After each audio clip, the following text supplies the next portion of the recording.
Welcome, friends. Welcome, family. What's going on, you guys? Welcome to a Tuesday watch party on the watch list. Did that work out well for you guys?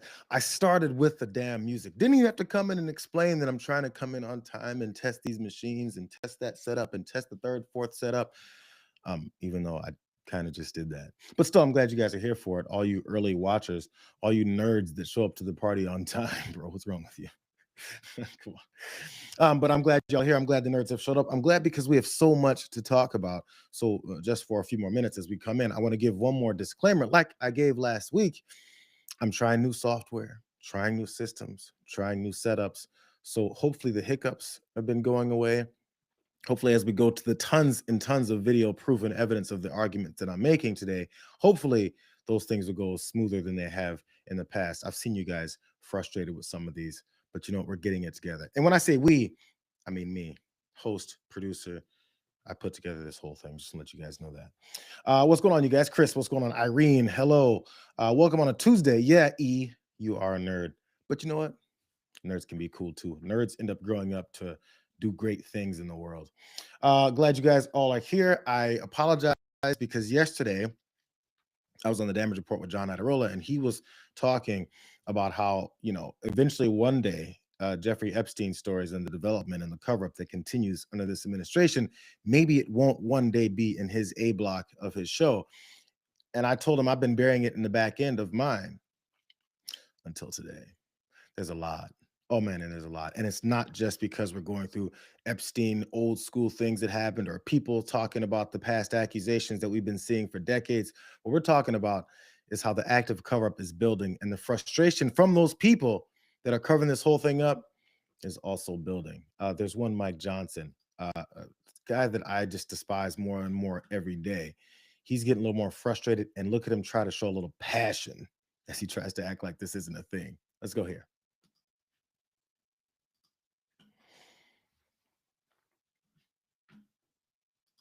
Two questions. First is, did the president or anyone in the administration ask you to delay the resolution until after recess? No, but I, as you all know, I speak to the president multiple times a day on a typical day, often, always. And what I know about the president's heart on this is that he agrees with everything I've said here today. He wants maximum transparency, but he's also very insistent that we do not subject people who have already been victims of unspeakable crimes to further public scrutiny. And it would be a very dangerous thing to put those people's names out or to do a release of information in a way that is haphazard where they could be easily unmasked. And so you have to be very careful about how you do that. I think we have a moral responsibility to do that. We have a moral responsibility to expose the evil of Epstein, and everybody was involved in that. Absolutely. And we're resolved to do it. But we also have an equal moral responsibility to protect the innocent. And that is a fine needle to thread. And we could all give ourselves easy political cover and come out and do something in a haphazard fashion, but I would not be able to sleep at night because I know our legal responsibility. I understand what the legal standard is, but more than that, the moral standard. Okay. So we're going to do this, and we're going to do it expeditiously. We're going to do it the right way. What is popular isn't always right, and what is right isn't always popular. I had an 8th grade teacher tell me that one time. I carried it with me my whole life. We're going to do the right thing here. And the American people at the end will see that we did that in the right way and on the right timetable. Yes, sir. That's Mike Johnson trying to sound like he has some kind of passion towards actually wanting to get to the bottom of this whole thing. We're going to do things the right way, and the right way we're going to do them.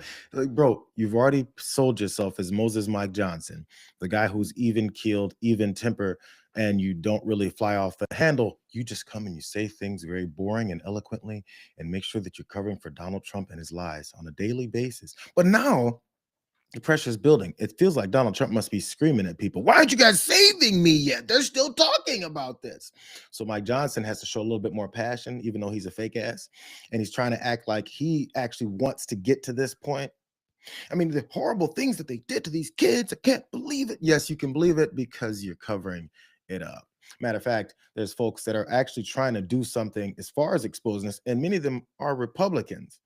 And one of those is Thomas Massey. That's why then right after how hardcore Mike Johnson was going and trying to get this done, he also went after Thomas Massey for trying to get this done. Watch this.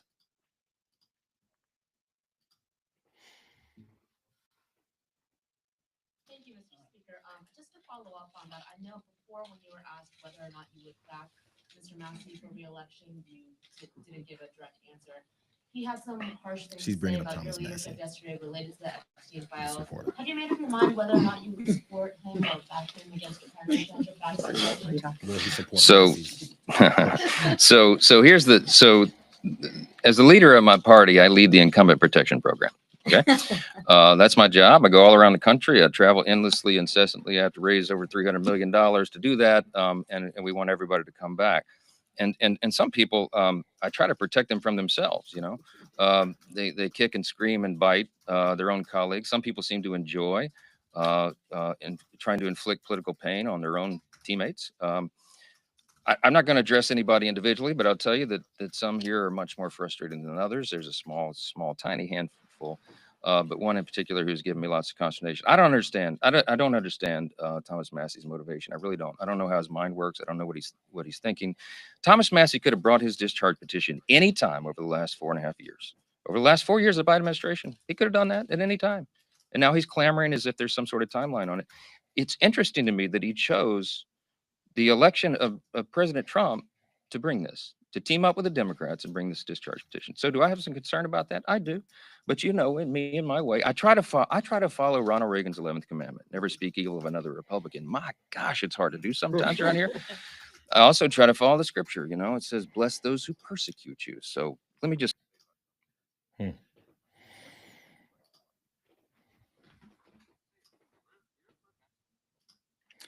There for maximum transparency, he continued to then say, and also bless Thomas Massey's heart. I want to read a couple of things that this guy said. Again, Moses Mike Johnson, who's led by the Bible and goes through scriptures, but he was talking about how he needs to make sure he keeps as many seats as possible for Republicans. That is except for Thomas Massey, the guy that he said he's not going to name right before he named him. I feel like Mike Johnson is starting to lose it a little bit. He says, I run the incumbent protection program and I'm trying to keep as many seats for Republicans as possible, but some of them try to inflict political pain on their teammates.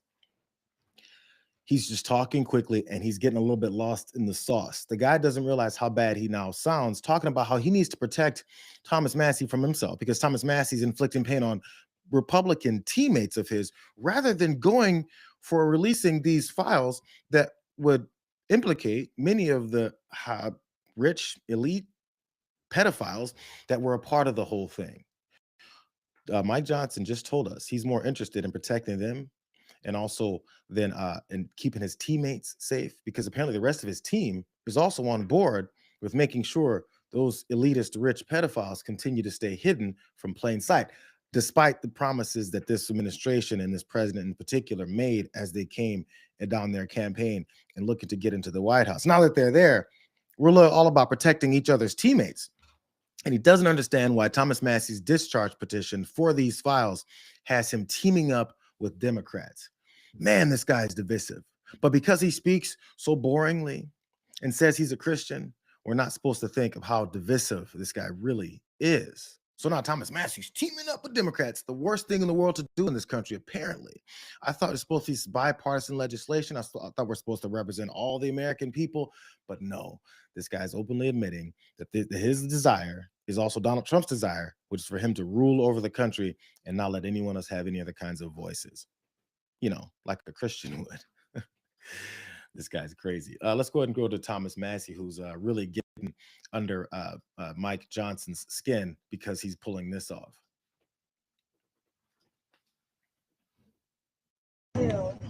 I was wondering, with the paralysis in the Rules Committee, it seems like they're not going to be meeting again today because of Epstein amendments. Have you chatted with anybody about that at this point? Well, it wouldn't really matter. Their Epstein bill resolution is non-binding, so it's kind of fake. The resolution that I have co-sponsored with Ro Khanna would actually bring up legislation that would be binding on the president. Is your understanding that will ripen the day after lawmakers get back from August recess? Yeah, unfortunately, we have 6 days, and we needed 7 days for the discharge petition to ripen before we could bring this up before the August recess. So we'll have to bring it up after the August recess. But the good news is the speaker has no interest in keeping us here one extra day.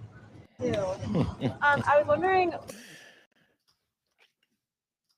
So there's Thomas Massey. I mean, big time MAGA guy, was great and buddy with Donald Trump until he crossed him first on the bill that they passed that's destroying many people's lives, and also now on this. And we've seen the threats that Trump had towards him when it comes to primary him based off of these previous disagreements, and also endorsing him wholeheartedly. He's all over the place on Thomas Massey, because also Thomas Massey is sometimes all over the place. But there he is with those discharge, the discharge files, looking to try and get this done. So they have to vote on it. But as you heard him talk about, they're not really wanting to do that. And the guy who decides when and how the scheduling of votes goes is one Mike Johnson. And that's why, after hearing about how Thomas Massey's on this warpath, that's why Mike Johnson is here on his own.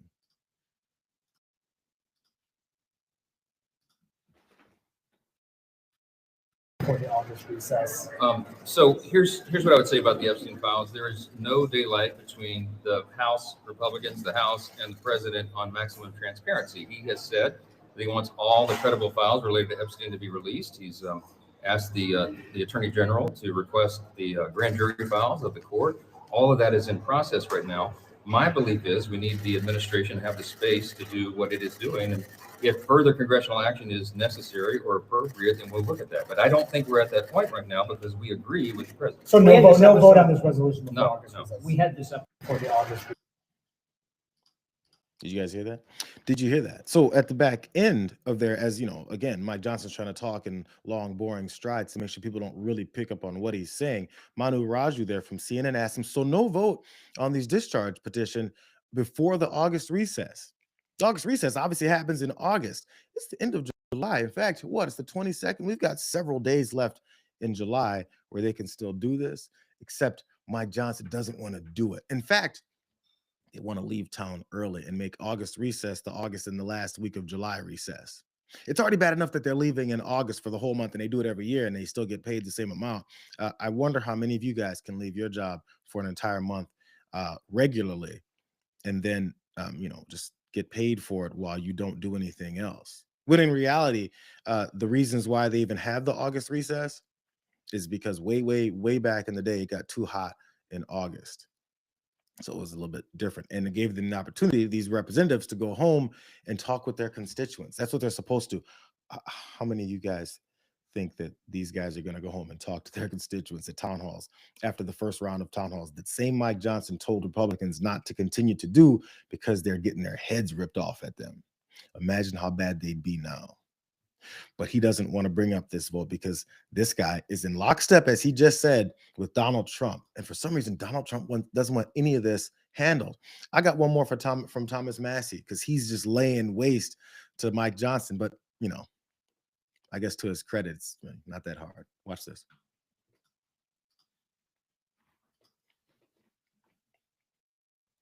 What do you make of the speaker's handling of this issue over the past couple of weeks? I think he's scared. I think he's terrified. Of what? I think, 80% of MAGA, once these files released, they were promised this, they expected this, and it's not happening. But at the same time, he feels an allegiance to President Trump, who's gone against the MAGA base on this. So I think he's torn. I think the right thing to do would be just leave it up to the people's house. Let us vote on whether to release these files or not. And I hope he does not try to use some kind of parliamentary procedure to subvert or hide the release of these files. What do you make? He just keeps calling them out. But again, these are simple, straightforward ways of calling these same kinds of liars out. It's just too many politicians over the years don't do it, because they kind of protect each other, because they all kind of have their levels of corruption. And next thing you know, they're stabbing each other in the back all over the place. As you can see, that's the way this will be working for Thomas Massey. Even, before, I think we talked yesterday, Tim Burchett said, my life could be so much easier. People won't have to be coming after me, but I want these things released. Mike Johnson, I mean, things could be so much easier for me. The fact that they have that admission that if they do the right thing, that people will come after them kind of shows how absolutely corrupt and hateful and, let's keep it real, cover up nature of this entire process is with politicians in office. Because like we've seen before, this isn't the first round of anyone not allowing us to see what's going on with Epstein or even going after the people there. You don't even have to release all the files. Just have some prosecutions for the people that were a part about this, but they just avoided it. It's gotten now to the point where everything has to be released because this guy that's in office said he was going to do it because everyone else refused to do it, just like he's doing now. So, like I was saying, the backstabbing and the attacks also come. And this is another point where Mike Johnson is in lockstep with Donald Trump. It's pretty easy to see that Donald Trump would definitely do this. He posted on his stupid ass social media page, Thomas Massey, the worst Republican congressman and an almost guaranteed no vote each and every time, is an embarrassment to Kentucky. He's lazy, slow moving, and totally disingenuous. A real loser. Never has anything positive to add. Looking for someone good to run against this guy, someone I can endorse and vigorously campaign for. There's a small admission there from Donald Trump that he has no one set to run against Thomas Massey, who's again a MAGA Republican, but he needs someone to run against him, so he's looking for someone. It's like a digital, like, classifieds ad. I'm looking for someone good to run against this guy. Generally, hopefully tall, white, blonde hair, fake Christian, someone like that I can have to run against Thomas Massey, because that's the standard here in MAG. Oh, I'm sorry, one more qualification. You suck and have absolutely no idea what you'll be doing. You'll just be a loyal ass kisser like everyone else that I endorse. Something like that. I think that's who he's looking for in his digital classified ads. But I want to show you guys how bad this is getting. And one more reason why Mike Johnson is a little bit concerned and starting to get frazzled and starting to slam his hands on tables and act like he gives a damn, is because it's not just Thomas Massey. There's multiple other Republicans, and you might see some a-holes on this list of people that are talking about this, that are on board with what Thomas Massey is doing. Watch this. This is crazy.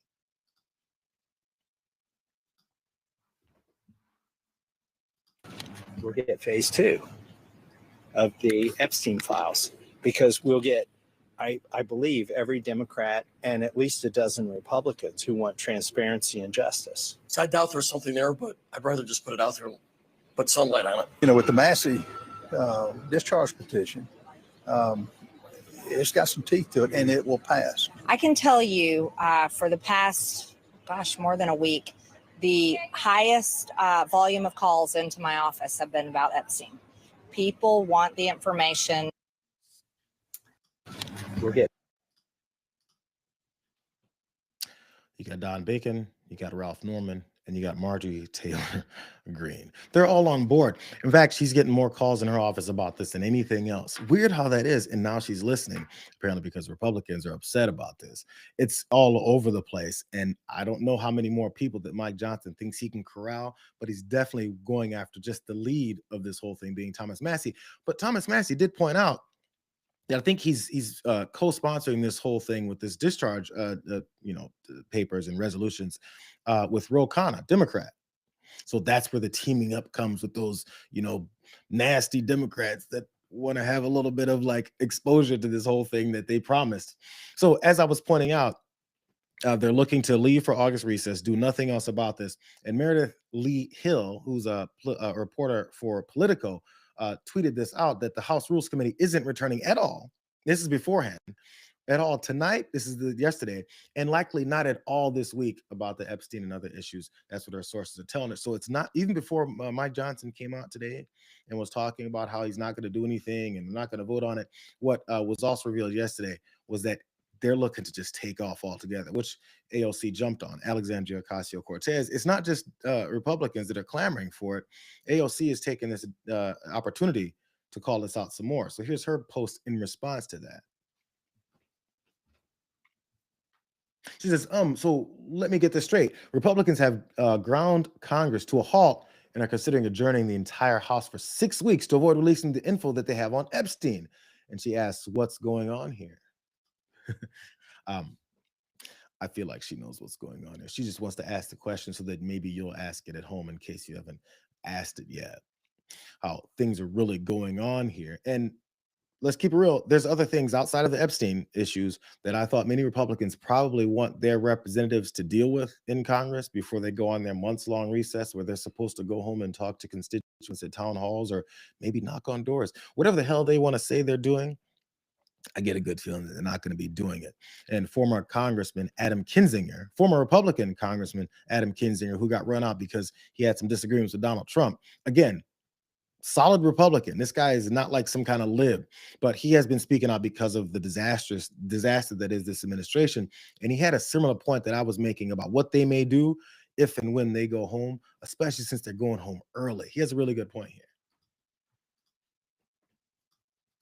All right, guys. So get this. Apparently, Congress is going home early. So they already get like a 5-week vacation. They're adding a week. They're going to go home now because they don't know how to prevent the Epstein vote to release the files from coming up. So Speaker Johnson is going to send everybody home early. Now, here's a point about that. That means this week they have days with no plans. Demand a town hall, an in-person town hall. Demand it. And by the way, a telephone town hall that's a trick. That's not a real town hall. They'll do a telephone town hall and say, look, I did one. No, demand an in-person town hall. And then protest their offices if they don't. They got a free extra week now. All right, guys. So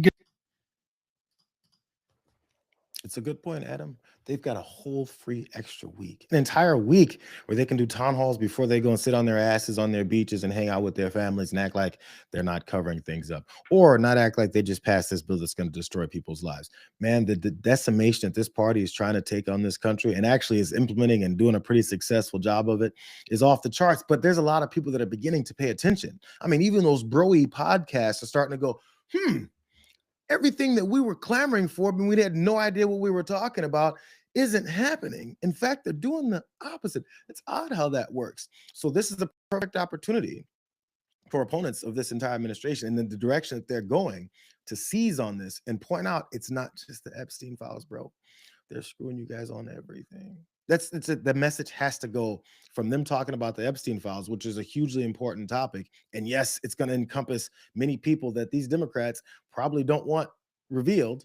It's probably why it's never going to come out, or in whatever form that they're going to try and manipulate it. Who knows? But the problem now is they have zero credibility. I mean, they already had no credibility with a large portion of Americans, but it's lessening in every day that they do things like this. So when and if they release anything that they're talking about, after Donald Trump says he wants the grand jury testimony released, and we found out that that's BS. And also, when we talk about how now, you guys may have seen this, they're requesting Todd Blanche in the DOJ is requesting that they interview with Ghislaine Maxwell, that they interview with her privately. Who knows what to talk about, but he wants to get all the right information from them. Actually, you know what? I do have that. This is the statement from the Justice Department talking about how they want to talk to Ghislaine Maxwell. This is another chance or opportunity they think to divert attention and make sure people don't watch this anymore. Watch, look at this.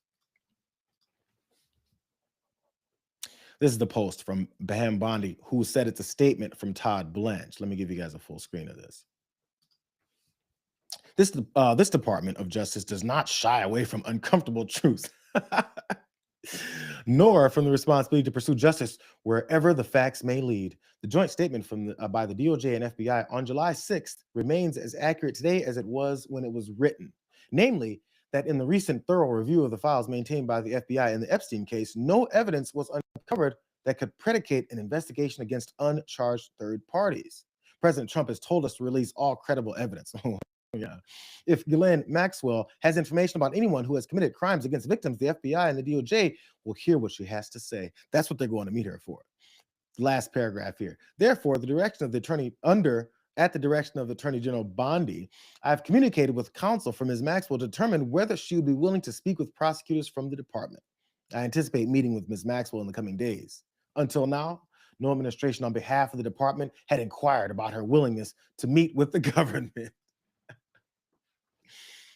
They're doing God's work. They just told you, nor the government, nor the leadership has decided to meet with Ghislaine Maxwell privately to talk about what she knows, so that then after she potentially tells them what she knows and maybe asks for some kind of sweetheart deal or a release or a pardon or whatever the hell else that she may want from telling them everything she knows. If it's the kind of stuff they don't want anyone else to know, I suggest she watches her back. Just saying. On top of the fact that also Congress is calling to have Ghislaine Maxwell come and testify in front of Congress and not in a secret closed door meeting with Todd Blanche, who's also formerly the personal attorney for Donald Trump.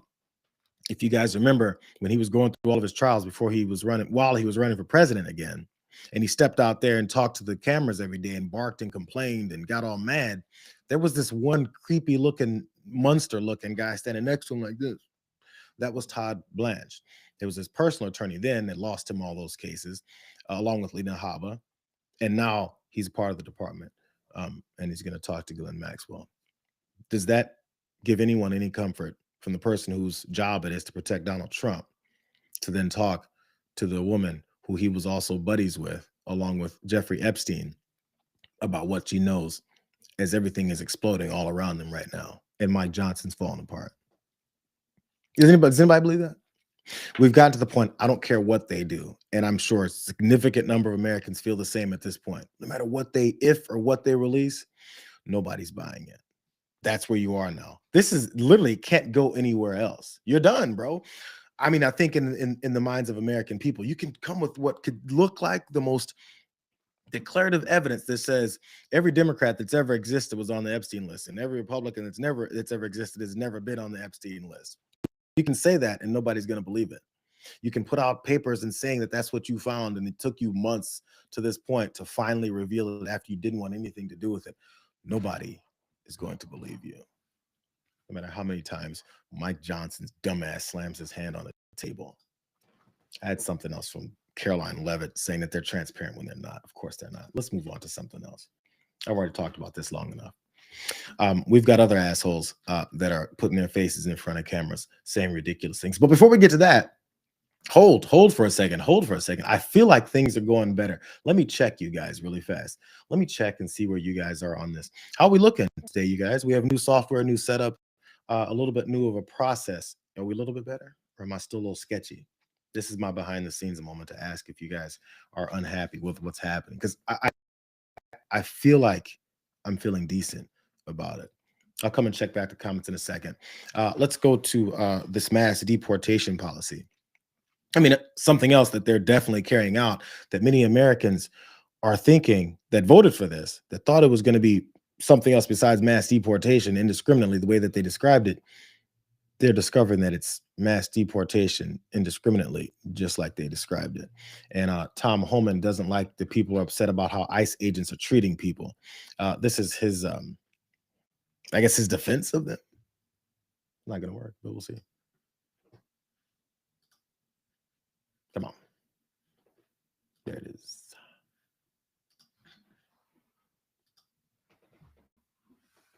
The masks, I think, are important. How do we get rid of the mask? Stop the hateful rhetoric. Assaults on ICE officers are up over 800%. And I specifically mean members of Congress. If members of Congress can compare ICE to the Nazis, that gives some of those people on the far left that know that the out of control people, it emboldens them to take action. I'm just asking to let's stop the hateful rhetoric. And if you question what ICE does, then let's go to Congress and talk about the immigration law and how and what changes are needed. But again, they're simply enforcing the law that they're required to enforce and uphold the oath they took to enforce those laws. Yeah, that's what I used to say about IRS agents. If you don't like what the IRS is doing, talk to members of Congress. They're the ones that pass the laws. So I understand what you're saying, and certainly if there's markings, then understand the balancing act on the masks as well. It's Border Czar Tom Homan. Thank you so much. The mask, no, thank you, Border Czar Tom Homan, as Joe Scarborough somehow lets that BS answer slide by. So his issue, as many people's issue, is with ICE agents run up on people completely masked and violating their rights, arresting American citizens, assaulting people in the meantime, pointing guns, cussing people out, in their homes, at their businesses, in parking lots, in public streets, busting out people's windows, all that as they're covering their faces. The problem that is really happening is that their rhetoric is way too harsh on these ICE agents. The ICE agents' actions, illegal actions, those aren't way too harsh. It's the rhetoric specifically coming from Congress members who are bringing this kind of violence and attention towards people who are violent and are attacking people. The natural way that people would go about this is to defend themselves. So as they defend themselves and want to see the names and identifications of people who could be posing as ICE agents who are doing illegal activities, then that's the problem. It's way too harsh. If you guys lessen the rhetoric and start saying, cool, come and break the law and take away my rights, maybe we'll unmask ourselves. That's the thought process. People are being too mean. But when Nazis like Stephen Miller are quote unquote too mean, that doesn't make anything worse. That doesn't demonize the people that they're coming after. Watch this piece of trash.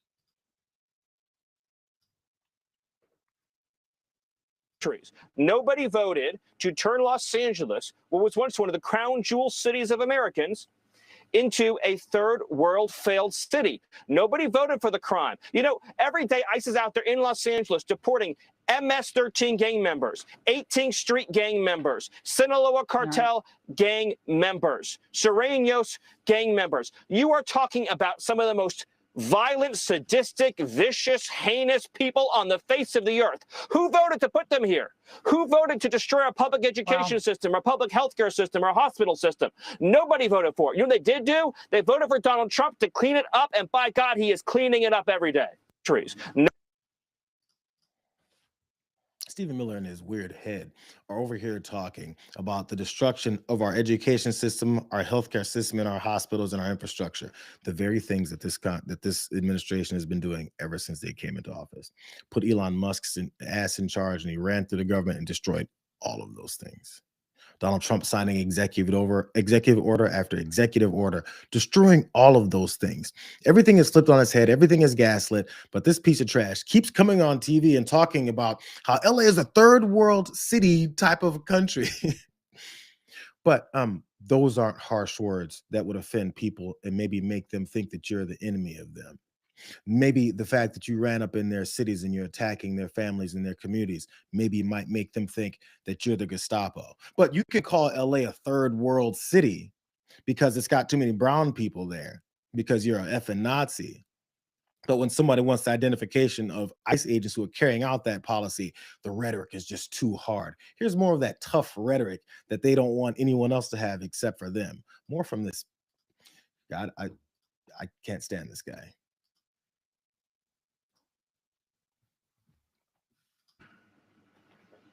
You know, if you look at photos of the Empire State Building being constructed in record time, by the way, you know what you don't see there are any illegal aliens. You look at the photos of us landing a man on the moon, you look at the NASA control room, you don't see any photos of illegal aliens. Americans built this country, Americans sustained this country, Americans have powered this country for 2.5 centuries. Nobody voted.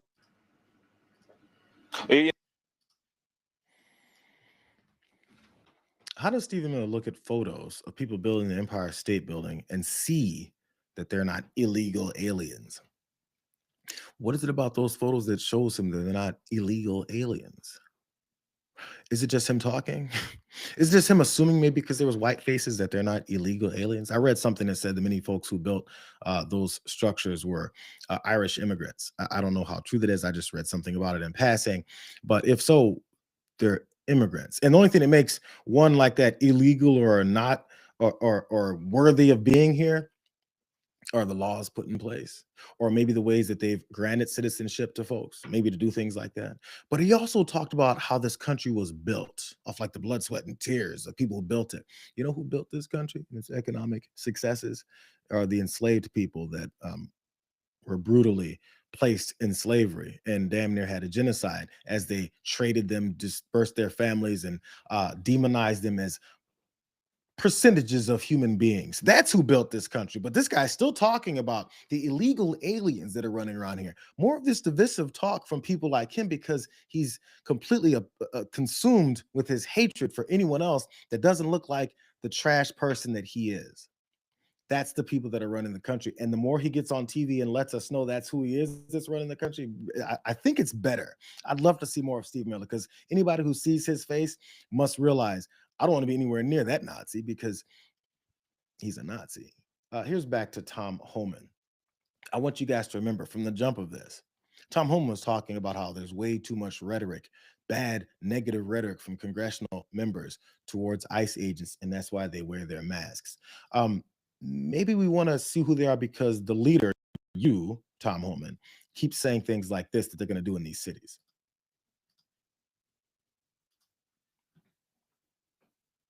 But look, we're arresting record amounts of public safety threats in New York.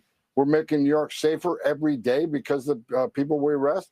But we got a lot more to do. We got a lot more to find. And that's why President Trump committed 2 weeks ago, we are going to prioritize sanctuary cities because we know we have a problem. We know they're releasing public safety threats every day. And I said today at the press conference, we're going to flood the zone of sanctuary cities. We're sending additional agents. We're going to flood the neighborhoods with officers. We're going to flood worksite enforcement. If they don't give us access to the bad guy in Rikers Island or at the precincts, then we'll go to the neighborhood and find them. We're not going to give up on this. We're going to just send more resources. Double down, as President Trump said, triple down. But look, this is the same guy who doesn't want ICE agents to identify themselves because people are too mean to them, as he makes more declarations about which cities he's going to run up in with his private police force that's backing Donald Trump to do whatever they want him to do. To, again, arrest American citizens, to arrest American veterans. That's happened as well, too. And after they're holding these folks for days on end, they're like, well, you know, eventually we'll let you go if we feel like it, or if you've raised enough of a stink about it, or if your family members can get to enough outlets or garner enough attention online where this case will become something, then we'll release you. There's countless people, I'm sure, that we don't even know the names of or haven't had their stories get promoted enough for us to talk about it, where they finally do something different besides just hold them because they're not the right skin tone. They don't come from the right countries. I mean, they must not be legal migrants because they're not white enough, according to these guys. You know, but the rhetoric around ICE agents is way too harsh. Man, how soft are these guys? Soft, pudding soft. So so much to the point. We've got polling, even amongst the people who loved their asses, want nothing else to do with them. So the polling has been going pretty bad for them. And Tom Homan, again, the same guy, he has a response to that you probably won't be surprised by.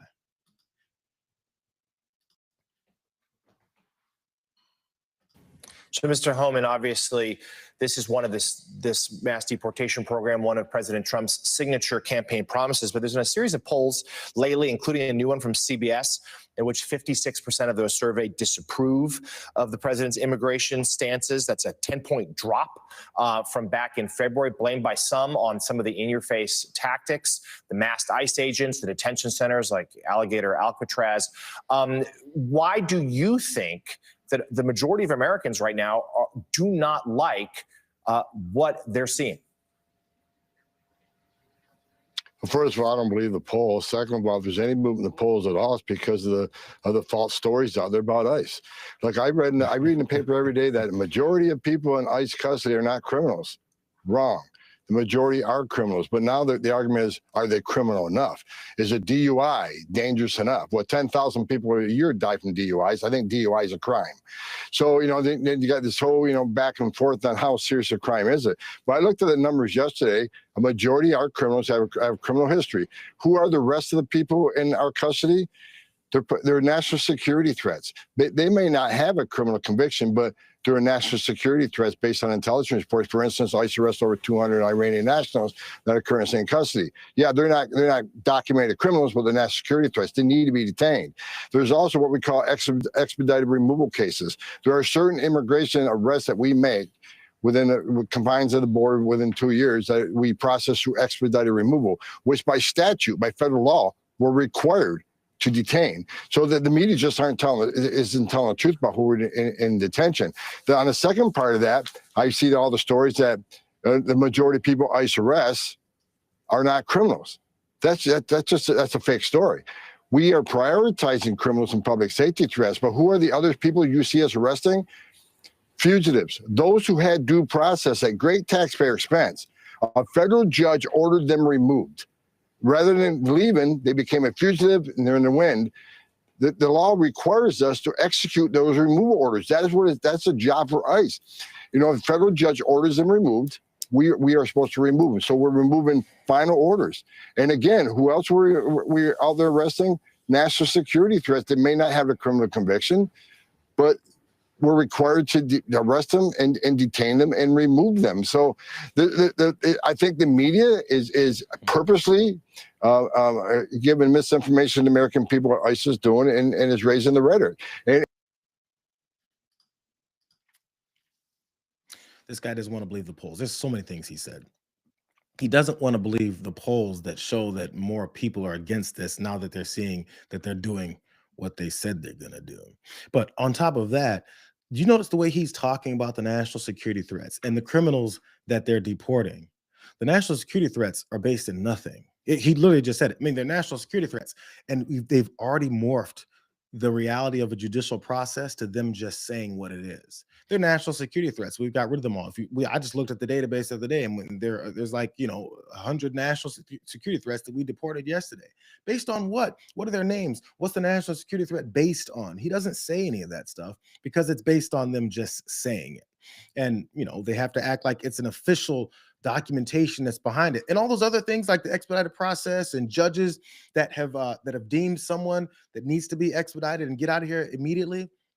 There's a reason why past presidents, Republican and Democrat, have had these large numbers of deportations. People complained about how many deportations Biden had and Obama had. Like they were setting some records, bro. They deported people. We've never had a lack of deportations in this country. I mean, I feel like people should realize that. They've been deporting people, and many times it's through those other avenues that he mentioned as normal ones. And on top of that, you've put billions of dollars more towards ICE. You've got them in the streets, breaking out people's windows and kicking in people's doors and snatching them off the streets and claiming that because of the t-shirt that they're wearing, that they're gang affiliated. That's the difference. But he can't say that. He has to act like he's on the up and up by mixing the normal kinds of deportations with the ones that they're doing now. But on top of that whole thing, what I wanted to make sure that you guys remember is that Tom Homan said, I don't believe those polls. Just in case you guys want to believe him, here's some polls. The Economist pointed out that 100, here it is, it's popping up. The Economist pointed out that 183 days into this guy's term, his approval rating is down 15%. Down 1.2 points since just last week. 40% approving, 55% disapproving, 4% are not sure. Here's a chart that I really want you guys to see, though. So his net approval ratings points, they compared it to Obama in 2009 and Biden in 21. But here's Trump. He started just above water. Just that 50% line is right in the middle. He started just above, and now he's 15 points below water on net approval rating. He's dropping, and one of those major reasons is what used to be, oddly, his strongest agenda item, which again was immigration, which what is actually is mass deportation. Here's this next chart. He gives 5 different areas in which he's held. Again, that middle point is the 50 is right at the zeroed out line. He was above water on inflation. He was below water on healthcare already, and then dropped further. But check out the immigration line at the end. That was his best. That was his best item, or his best agenda item, just higher than jobs in the economy, which also was ridiculous that anyone felt. That's dropped from over 10 points above water to now what, about 7 to 8 points below water. Those are the charts, and those are the polls that Tom Homan doesn't want you to believe, because he just has to dismiss them and say he doesn't believe them. It's just as easy enough to dismiss him and say we don't believe all the things that he says about how he's getting rid of all the national security threats. The guys that got pulled over without a license, and the people that had a DUI 5-10 years ago, all those types of things. Get rid of all them, and then make sure that you call them all violent criminals that you're still rounding up because you're making America's streets safer.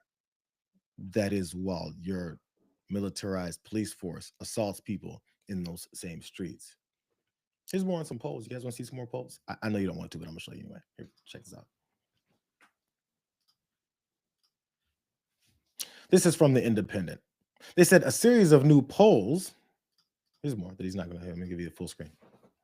There's a series of new polls show that Americans do not approve of at least one of those core policies that he's always on. Trump's efforts to deport swaths of immigrants from the country. CBS News released a survey on Sunday that showed 51% of Americans think the Trump administration is focused too much on deporting immigrants who are in the United States illegally. The same number of Americans also disapprove of Trump, almost like there's other things that they want these guys to focus on. Here's a couple more. I promise there's not too many. There's only a couple of these slides.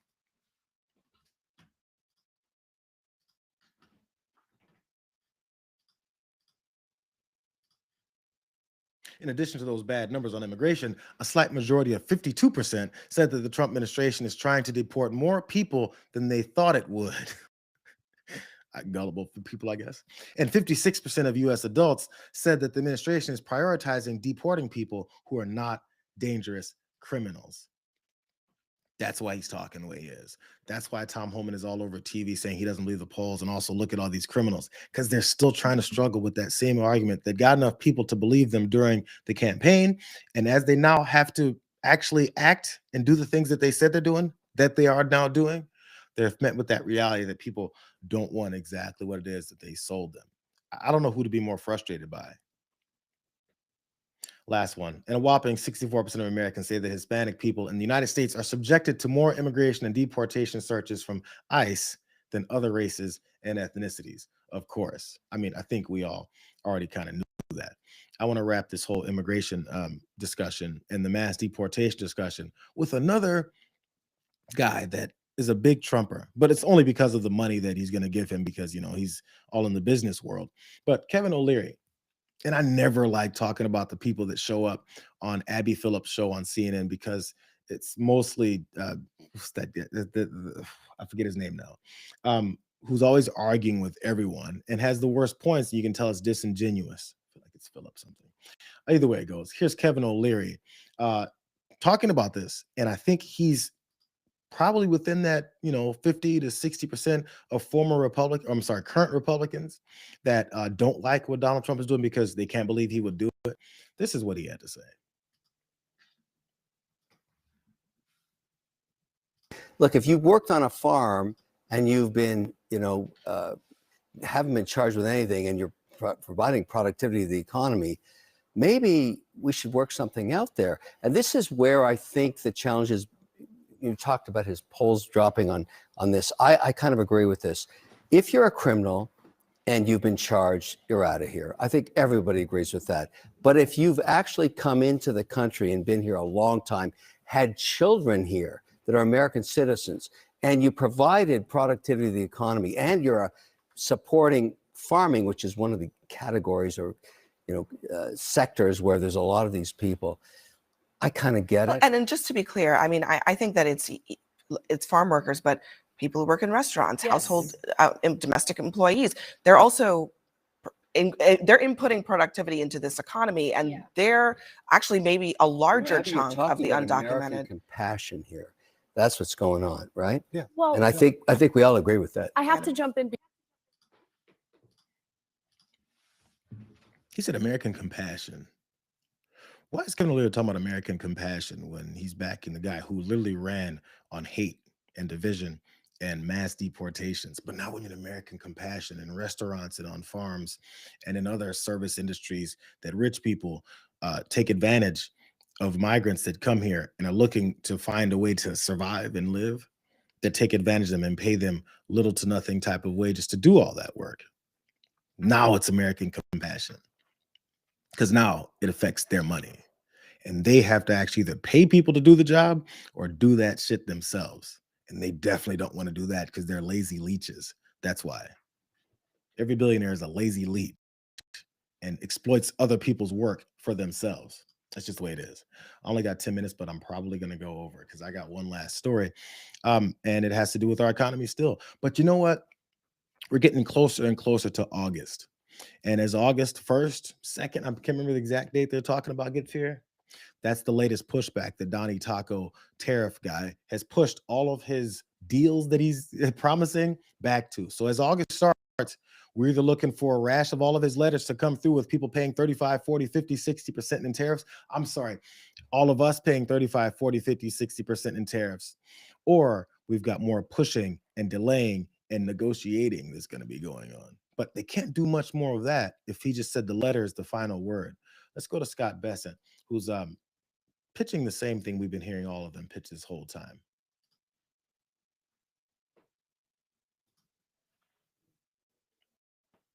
And I can tell you, we're about to announce a rash of trade deals in the coming days. And a lot of these trade deals are going to include substantial investments in the U.S., whether it's autos, semiconductors, and pharmaceuticals. Yeah. Well, you've said that the administration is not rushing these trade deals and that it's more about getting the terms right rather than just meeting deadlines. But we are, 10 days away from your August 1st tariff deadline. You've suggested that the president could extend the clock for countries making real progress on deals. So how hard of a deadline is that August 1st deadline for reciprocal tariffs to return with regard to China? Well, let's break that down into the two pieces. First, I think August 1st is a pretty hard deadline, but what'll happen? Well, for all countries, because what I think will happen is that the tariff level will boomerang back to the reciprocal level from April 2nd. That doesn't mean we can't negotiate when the countries are at the higher level. As a matter of fact, I think President Trump may have created a pretty ingenious strategy here that, if you're working at the high level, you're actually going to work faster. Secondly, China, that deal expires on August 12th, and I'm going to be in Stockholm on Monday and Tuesday with my Chinese counterparts, and we'll be working out and what is likely an extension then. Next couple of days. The next couple of days. I want you guys to remember it was April 2nd when the next couple of days started. It turned into 2 weeks, then it turned to a delay, then another delay, then specific delays. Then overall delays, then letters, and now delays, and now negotiations while tariffs are implemented. But then the higher end ones are going to want to negotiate more. It's genius. It's the same damn plan he's been talking about since the beginning that hasn't worked yet, except for raising prices on a bunch of folks. Matter of fact, that was not Eddie Munster. That was that was Herman Munster there. Scott Bessent talking about it. He talks straight out of his throat. But other than that, Lutnick, the ass kisser, he also, CNN pointed this out too. This is on Abby Phillips' show too.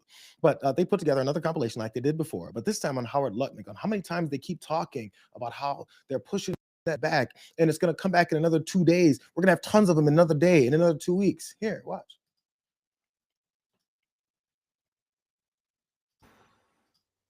You're going to see over the next month or so, we're going to roll out dozens of deals. There are so many coming, and you're going to see deal after deal. This is going to start coming next week and the week after and the week after. We've got lots of them in the hopper. We're going to announce a whole bunch of deals over the next week or so. Are you confident we can get these the big ones, the big deals done?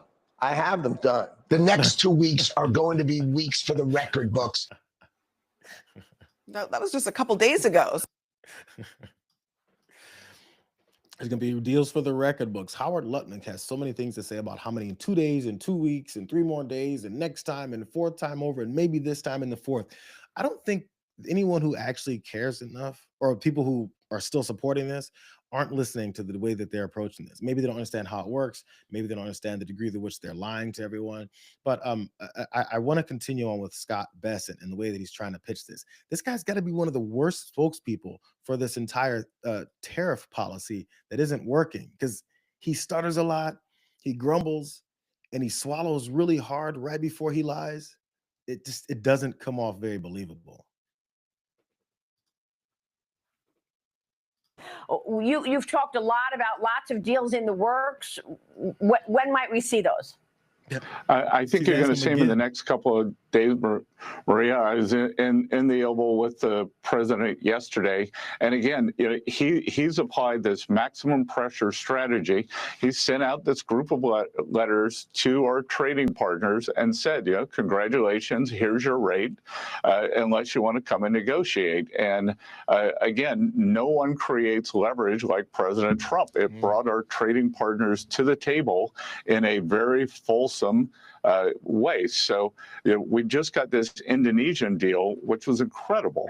And I saw the first draft of the deal, and we ended up with the fifth draft. And thanks to President Trump, it got better every time. Oh my God. You ever notice this tactic amongst these guys? I guess more specifically when it comes to these trade deals, but it comes with international things when he's not negotiating anything when it comes to ending all the wars that he said he's not going to end as he starts more. Every time they get cornered with having nothing to show for all the stuff that they've been saying for the past several months, they go back to, if not for Donald Trump, we would be nowhere. If I just was in the Oval with Donald Trump and he was just talking to me about how he knows everything. And I just think we should trust in Donald Trump. I mean, if not for the brain of Donald Trump, he had this ingenious idea to slap tariffs of 135% on countries and then hoping that they'll do anything that he wants them to do. And then when they don't, he pushed it back another 2 weeks and said, my bad, I guess we'll renegotiate again because I'm a great deal maker. That's not ingenious. That's just floundering. That's flailing your arms and not really realizing what you're doing. But they just have to pose it as being an effing genius because enough people they feel are in this cult will just listen to them talk about how great Donald Trump is and have no idea that this is what's actually happened. I'm going to show you guys what's really going on. Because again, they keep talking about how great these deals are and how when they don't, or many countries are slapped with these tariffs, they're going to have to pay. They're going to have to pay. I'll say it one more time. They keep saying that these countries that are getting the tariff slapped on them, that they're going to have to pay. But for some reason, every time they pay, so do you.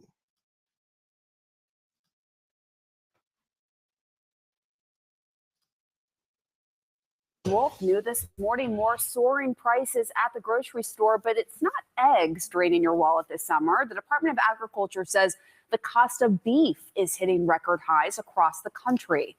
Let's go to CNN business and politics correspondent Vanessa Yurkevich. Vanessa, break down these numbers for us.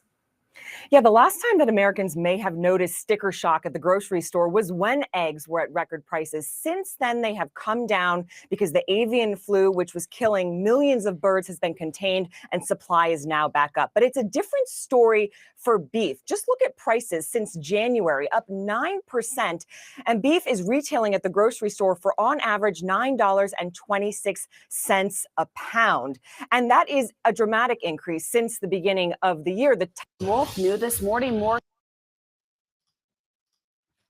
So we move from eggs to beef, except if you actually pay attention to anything else, those are also rising as well. I believe in June, there was inflation rates that had gone up the way that they had always talked about. It's never going to do, inflation is so zero.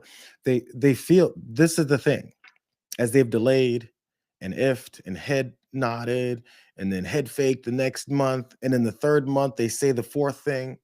It delays many things, or many industries, as they saw them start to do all these crazy non-thought out deals, or I guess tariff policies. That's all it really is. They started stockpiling their inventory so that they can maybe continue to act like these prices aren't going to go up, or to keep people buying their stuff. There's always an end game to this. There's always an end supply to this. And eventually it's going to catch up with folks, and it's starting to. Now, this isn't a bunch of hateful people that want Americans to do the worst ever, because right now Americans have to pay $9.26 per pound for beef, which is up damn near 10% since this guy came into office. All the things that people call Trump derangement syndrome, as they then happen, you have to at least say, at least those things are happening. And maybe understand that the policies that he's carrying out, that he's running roughshod over the country with, are destructive. Just maybe, just for your life, rather than trying to live your life to stand up for him who doesn't know who you are. And honestly, if he did, he'd spit on you. Is it 1 o'clock yet on the East? I think it about is. I'm looking still for a little bit of feedback from you guys. Was this a little bit smoother today? Was it a little bit smoother? I know you guys are running off to John's show right now. So as you get there, if you're already leaving now, before I say bye, go say hi to the damage report and tell them that the watch Party sent you. If you guys like what we're doing, of course, like, subscribe, share the stream, let people know what we're doing. We got to keep building this up a little bit. You know, I mean, since I'm back live and I talk now forever every morning because I can't stop. At least let people know that I'm rambling on every morning. Glad you guys are here with us again. All you nerds that showed up early, hope to get back to you again tomorrow. We might use the same new system, and I might find myself on time pretty regularly. Hope you guys enjoy your Tuesday. And yeah, tell John I say hey. Appreciate you guys. Oh, sorry. I didn't say hi to Ma. What's up, Ma? And also, bye, Ma. We'll see you guys later. See y'all tomorrow.